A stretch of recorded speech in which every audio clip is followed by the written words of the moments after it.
역시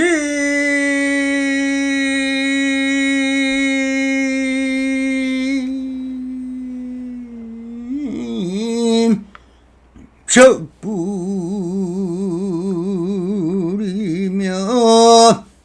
신적불이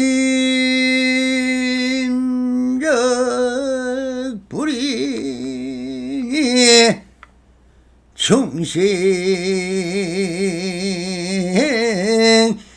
시부리며 불시 중생이로다 나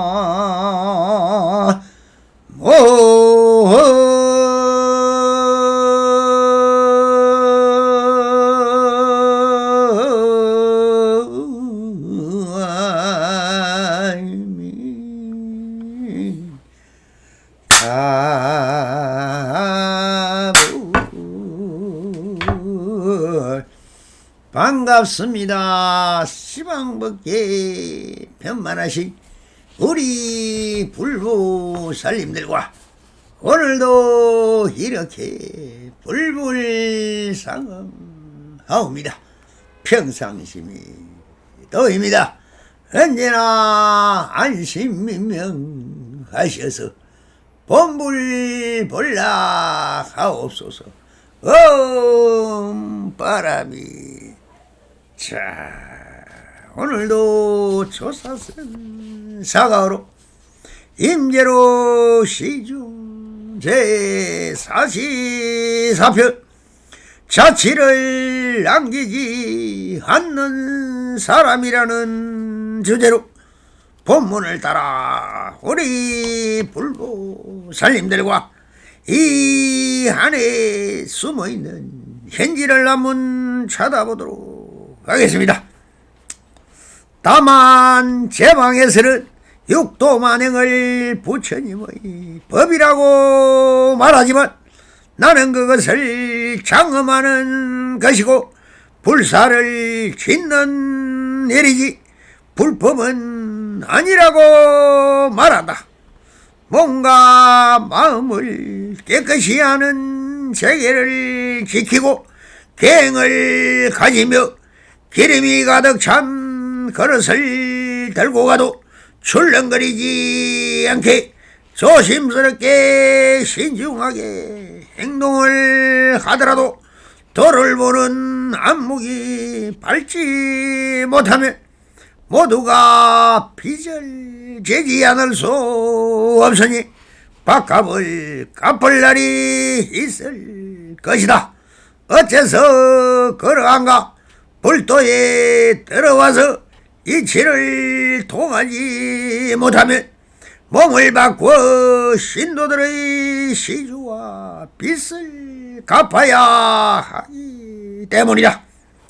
그래서 장자가 81살이 되자 그의 집에 있는 나무에서 비로소 버섯이 나지 않았다는 이야기도 있는 것이다. 외로운 산봉우리에 혼자 앉아 아침 한 끼만 공양을 하고 눕지도 않고 앉아서 밤낮으로 돌을 닦는다 하여도 모두 다 업을 짓는 사람들이다. 머리와 눈과 골수와 뇌를 보시하고 나라와 성곽과 아내와 자식을 보시하고 코끼리와 말과 7가지 값진 보물들을 모조리 다 기꺼이 보시를 하더라도 이와 같은 견해는 모두가 뭔가 마음을 괴롭히기 때문에 괴로운 과보를 다시 불러오는 것이다. 차라리 아무 일도 없이 순일하게 잡설할 것이 없는 것만 같지 못하니라 라고 하십니다. 또 십지에 오른 보살조차도 이 도인들의 자취를 찾을 수 수 없는 것이다. 그러므로 모든 천신들이 기뻐하고 지신들은 그의 발을 받들어 모시며 시방의 모든 부처님들이 칭찬하지 않는 이가 없다. 어째서 그런가? 지금 법문을 듣고 있는 도인이 작용하는 그곳에는 아무런 자치가 없기 때문이다라고 하십니다. 자, 이 시중에서 임재스님이 쓰라고 있는 부분의 근본 취지는 무엇일까요? 평상심은 그 자취를 남기지 않는다는 것입니다. 스님들이 절에서 도는 불자들이 보시지게 일욕정진 선정 반야라는 육보람이를 닦는다는 것이나 일반 불자들이나 평상심으로 삶을 살아가는 한 수단이고 방편이지 이것은 높은 공덕을 짓는 특별한 것이 아니라는 것이다. 그런 중에 자기의 본래 면목을 밝히고 안목을 기르지 못한다면 보통의 제가불자나 사람 살아가는 길과 같아서 집을 짓고 농사를 지으며 부모님을 복양하고 나라에 충성하고 신부 간의 후정을 기르고 일가 친척과 항옥하고 가족 간에 사랑하며 살아가는 평범한 사람들이 한결같이 꼭 같다는 것입니다. 사람은 누구나 본래부터 천진불로 태어났고 사람 짓을 하고 살아가는 그 자체가 다 부처요 불타인 것입니다. 아직 호영나게 빠지거나 미련하게 사람 짓을 못하거나 이상하고 개상한 짓을 하여 그 신구의 삼업으로 업을 짓는다면 이것은 업보 중생이라 반드시 그 업을 갚아야 한다는 것이며 선인 성과요 악인 악과로 그 업으로 인하여 인생 발고를 당하는 것이니 다 자업자득인 것입니다. 그래서 인재스님은 이렇게 말씀을 하십니다. 다만 제방에서는 육도 만행을 부처님의 법이라고 말하지만 나는 그것을 장엄하는 것이고 불사를 짓는 일이지 불법은 아니라고 말한다 라고 하십니다. 육도 만행이라는 것은 사실 모든 것은 자유자재한 것이니 무엇을 하든 다 자유라고 하겠지만 그 모든 신구의 삼법은 자기 스스로 다 갚아야 하는 것이지 그냥 이루어지는 것이 아닌 것입니다. 그러니 육도만행으로 피안으로 가려는 행동은 죽은 시체를 타고 강을 건너는 것과 같이 미련한 짓이라고 수많은 선지식들이 말씀을 합니다. 왜 그러냐면 다 그 함이 재행무상이라 허망한 것입니다. 하나의 물방울이 한개가 되고 물 한개도 되며 흰 구름도 되고 검은 구름도 되듯이 그러다 인연성숙이 되어 많은 물방울이 모여지면 비가 되고 이슬비도 되고 가랑비도 되고 소낙비도 되고 폭우도 되지만 언제나 그대로 물방울인 것입니다. 그러니 스님들이 만행을 하면서 이것이 부처님의 법이다 한다고 한다면 임재스님은 그것은 자기를 장엄하는 것이고 불사를 짓는 것이지 불법은 아니라고 말한다라고 하십니다. 부디 살펴가시길 빕니다. 그래서도 이렇게 말씀을 하십니다.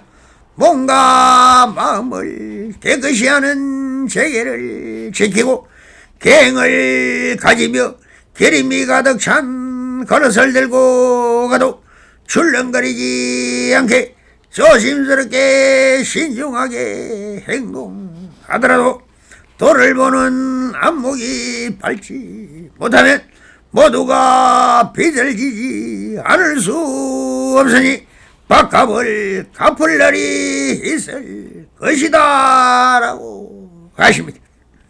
재계를 지키고 계행을 가지며 절의 일을 신중하게 조심스럽게 행동하더라도 오직 도를 보는 안목이 밝지 못하면 다 빚을 지는 일이고 그 업보를 갚아야 한다고 하십니다.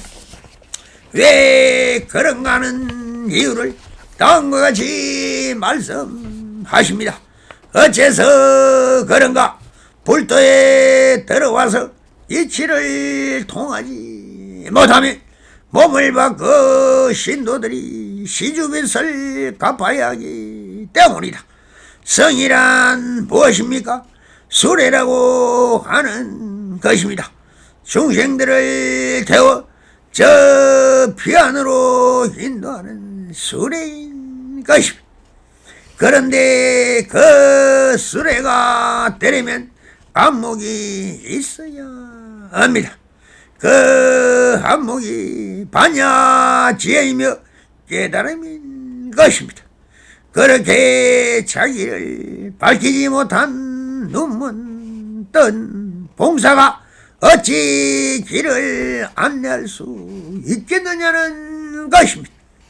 오직 성은 본래 면목을 밝히시어 자기적 견처인 안목이 있어야만 중생을 바르게 인도할 수 있는 것이니 자기를 밝히지 못한다면 수많은 공약물을 받아먹었으니 이제 다시 갚아야 한다고 하십니다. 이 얼마나 무서운 이야기입니까?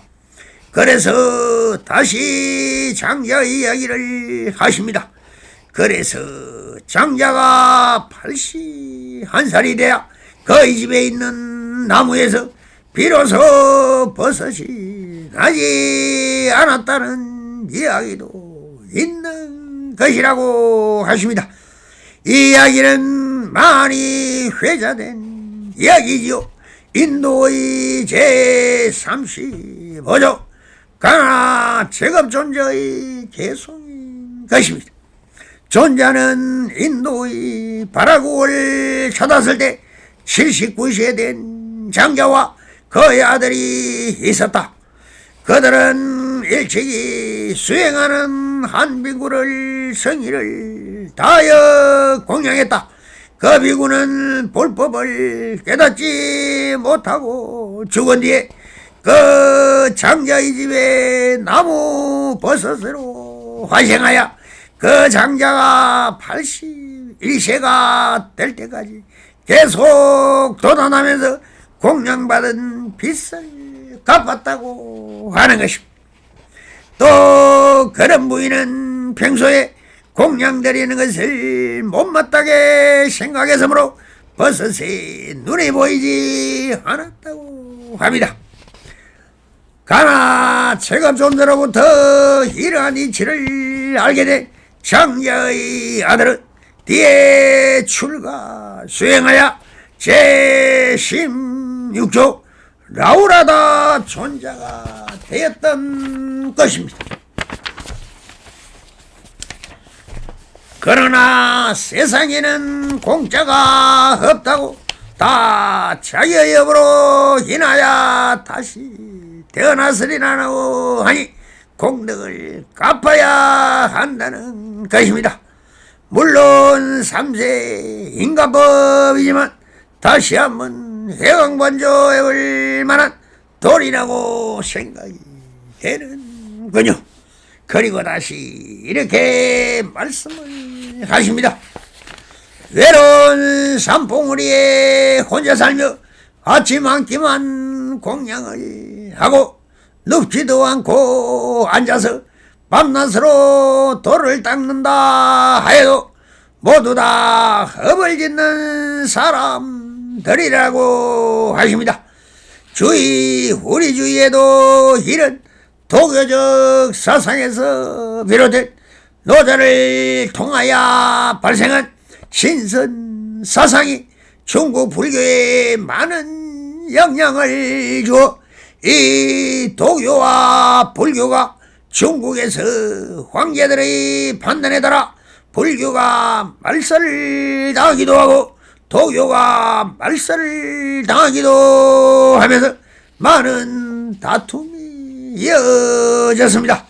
그 사상이 한국 불교에도 많은 영향을 주어서 도사라는 말이 유행하였고 이시 조선에서 불교 말살 정책을 행하여 모든 스님들이 환속을 당하고 모든 재산은 국가에 기속되고 스님은 머리에 불도장을 찍어 사대 문안에도 출입을 못하던 시절에 스님들이 도가의 도사 모습으로 죽창에 삿갓을 쓰고 다니면서 방랑생활을 하면서 도교이며 칠상신앙이를 믿는 도사로 행사하여 범난을 피해왔던 것도 사실인 것입니다. 큰 사찰에 가도 칠성당이 없는 곳이 없을 정도로 많습니다. 이것이 도교이며 칠성신앙인 것입니다. 그 북극성을 중심으로 사자성이라고 하기도 하고 똥바가지라고도 하는 별자리와 삼태 육성과 28수의 별자리를 섬기며 기복적 신앙으로 자리잡은 칠성신앙인 것이며 도교라고도 하며 원래 이름은 북두주라고 하며 주나라 문왕이 만드는 주역과 사주팔자라는 책을 중심으로 여러분들이 절에 가면 스님들에게 많이 물어보는 것이 다 이 영향인 것입니다. 이시조선에서는 유불선 일치라고 하여 사실 불교와 유교와 도교를 다 하나라는 것으로 취급하여 작금으로 이어진 것입니다. 그러다 보니 절벽 위에 높은 산속에 홀로 돌을 닦는다는 신선 흉내를 내는 수행자들이 지금도 많이 있습니다. 이런 사람을 보고 인제 스님도 도교를 비판하는 것으로 이런 말씀을 하시는 것입니다.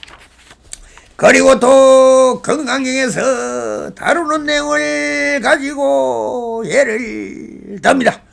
머리와 눈과 골수와 뇌를 보시하고 나라의 성각과 아내와 자식을 보시하고 코끼리의 말과 7가지 값진 보물들을 모조리 다 기꺼이 보시를 하더라도 이와 같은 개들은 모두가 뭔가 마음을 괴롭히기 때문에 괴로운 가보를 다시 불러오는 것이다 라고 하십니다. 부처님의 경전을 보면은 수많은 말씀을 하시다. 결국 알고 보면 사람 살아가는 이야기인 것입니다. 서성일 때는 서성짓을 하고 부모인 자리에서는 사랑으로 친구인 자리에서는 우정으로 허물과 농담으로 국민들을 보면 국가에 충성도 하고 비판도 합니다. 동창회 가면은 어린 시절 동심으로 대하고 경쟁자를 만나면 서로 다투고 싸움도 하듯이 언제나 중요한 것은 평상심으로 지금 여기에 내가 무엇을 어떻게 자리타에 충실한 삶을 살아가는가 하는 평상심이 도임을 임재스님도 말씀하고 계신 것입니다.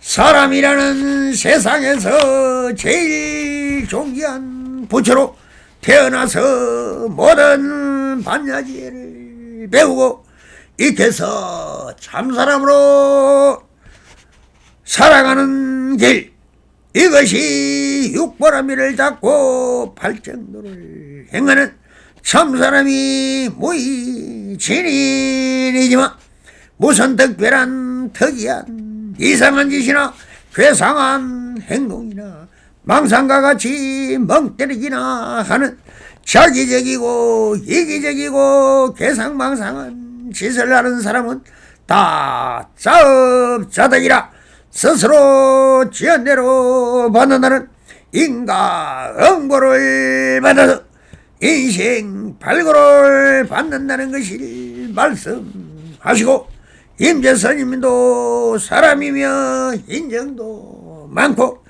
재미도 풍류도 다 할 수 있는 평범한 사람이라는 것을 스스로 보여주기 위하여 이런 삼성적 지나간 이야기를 하고 계신 것이라는 것을 아시고 들으시면 이래 그래 이것이 절대 평등이라는 사실을 해강반주하셔 평상심시 도에 한소시 하시기 바랍니다.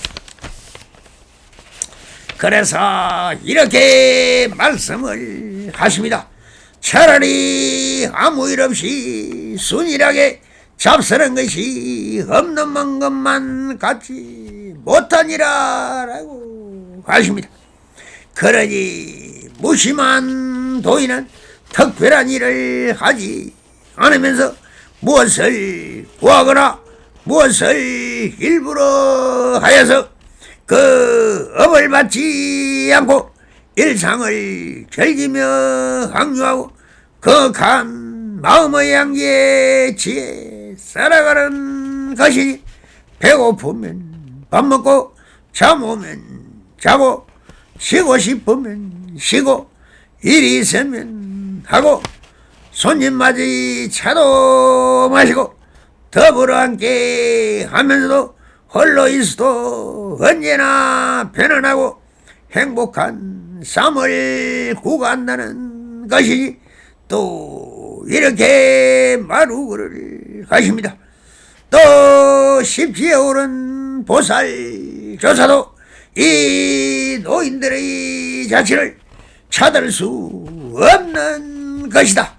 그러므로 모든 천신들이 기뻐하고 지신들이 거의 발을 더듬어 모시며 시방의 모든 부처님들이 칭찬하지 않는 이가 없다라고 하셔 평상심으로 살아가는 사람은 다른 사람들의 눈에 띄지도 않고 무엇을 하는지 어떻게 사는지 모른다는 것입니다. 그러나 모든 천신들이 기뻐한다면 그것은 자연적인 삶이 자체가 하늘 사람들이지 무슨 죽어서 하늘나라에 가서 산다는 험한 말에 속아 지금은 어렵게 살아도 죽어서 극락간다는 말도 역시 같은 뜻입니다. 지금 여기가 천국이고 극락인 것입니다. 사바세계를 떠나 어디를 가려고 합니까? 언제나 지금 여기 내 눈앞에 펼쳐진 본지 풍광이 있을 뿐입니다. 그러니 내 이웃이 그대로 천실이고 하늘나라 사람인 참사람인 것입니다. 그래서 임재선님도 그 이유를 이렇게 말씀하고 계신 것입니다. 어째서 그런가? 지금 법문을 듣고 있는 노인이 작용하는 그곳에는 아무런 자취도 없기 때문이더라라고 하십니다. 바로 지금 여기를 떠나서 공상망상 아무리 지어봐야 다 흥한 번뇌 망상이요 법무의 생각일 뿐인 것입니다. 부디 자성 자각하셔서 평상심으로 살아가시면 그대로 부처이고 불타인 것입니다. 본불벌락하옵소서. 바람이 감사합니다.